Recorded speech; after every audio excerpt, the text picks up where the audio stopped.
my life for the last decade has been cancer driven, because at 13 I got told I could have had it, but we didn't know. 17 I had it. 22 I had it. I'm 24 in August. It just feels like it's constant forever, and it's the only conversation I have. None of cancer treatment is fun. So that should be the hashtag. Like, this is uncomfortable and I don't like it. That's treatment. That is cancer for you. I was diagnosed with Hodgkin's lymphoma. It's a type of blood cancer that grows in the lymphatic system, creating swollen lymph nodes. These nodes tend to grow in the neck, the armpit and the groin area. Hodgkin's lymphoma is one of the most commonly treated cancers, and it has such a high success rate. It's an uncomfortable conversation to have, and it's not easy. But talking about the reality of a cancer diagnosis is important.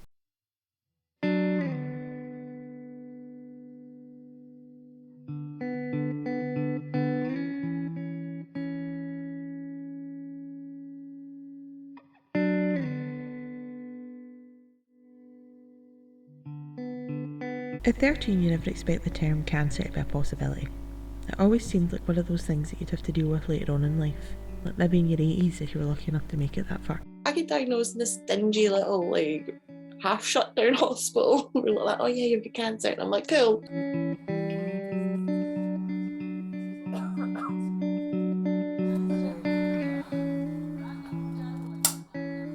I didn't know what to look for, because I didn't know what the signs were, and I didn't know what it could have been. I was 13, I had no idea.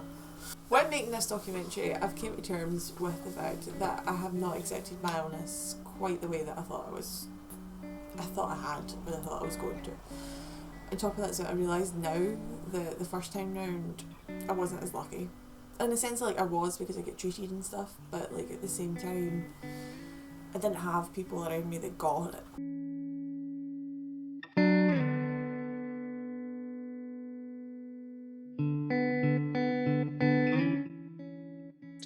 Absolutely not. Not in the least. Oh. Not a one. And you know what was ridiculous is that when I did get my cancer diagnosis, they were like, these are the 4 signs, and I had them all. It was, fatigue, weight loss. I think I lost like 2 dress sizes, and I'd never lost any weight in my life leading up to that point. And suddenly I was like skinny, and I was like, oh, this is nice. And then it was like, oh, that's why. Yeah, makes sense. And and then there was, the lump.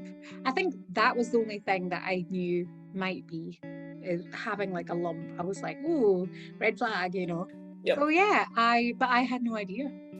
No, absolutely nothing. And my mum's a nurse. She was a pediatric oncologist. I knew of kind of generic signs in terms of tiredness and weight loss and things like that.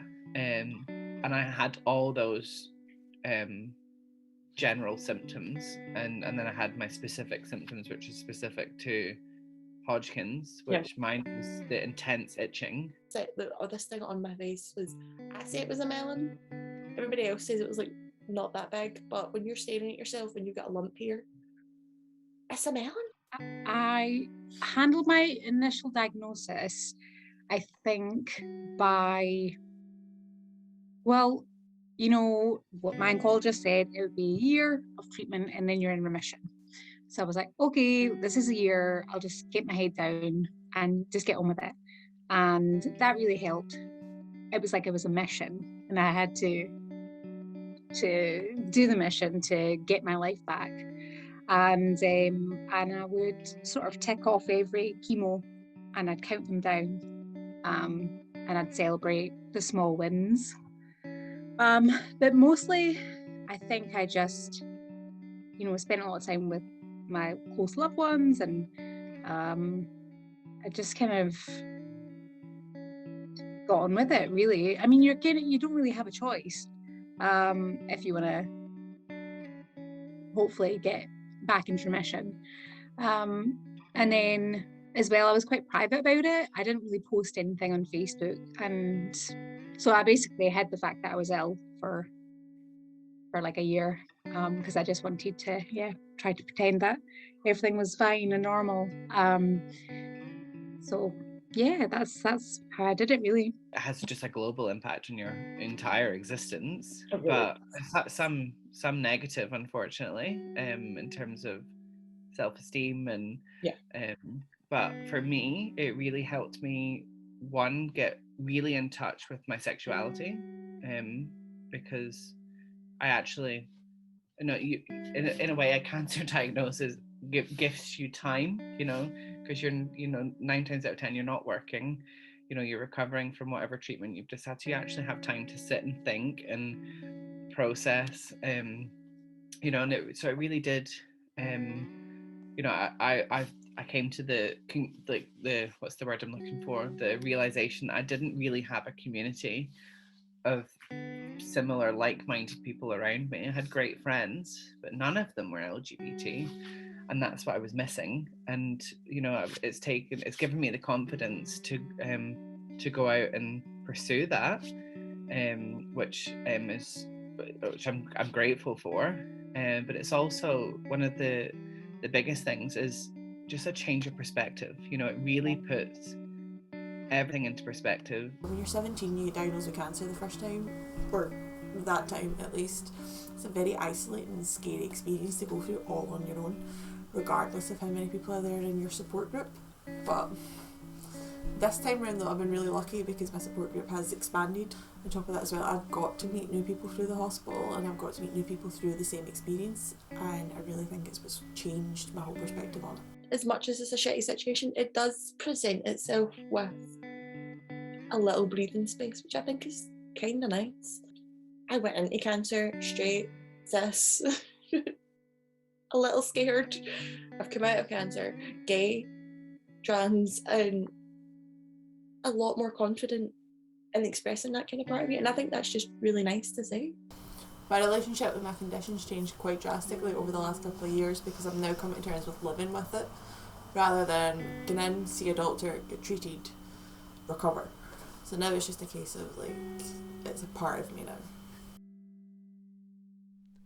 Part of living with my condition is getting on with my studies, where I'm currently a TV student at City of Glasgow College. I'm in my last year studying my HND.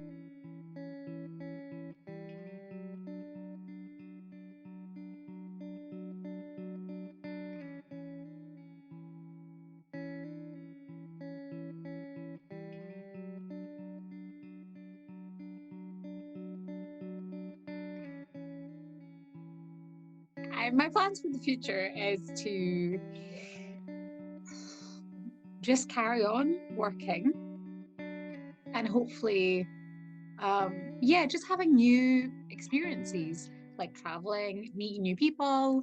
I really want to accomplish the things that when I initially was diagnosed, or when I was initially re-diagnosed, I thought I could never do. So I was really depressed, and unlikely, I know.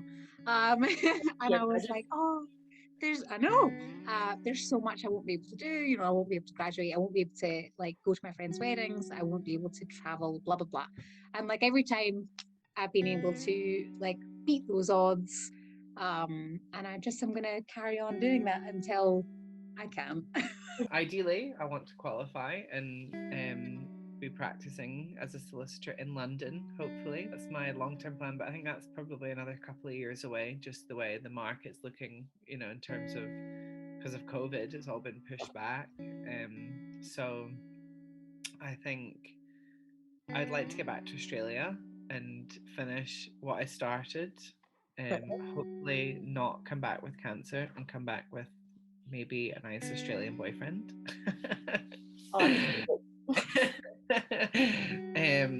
And yeah, just really making the most of life. Really, it sounds so cliche, but you know, it really does put everything back into perspective and just do the things that I might not have ever done. I'm gonna do them.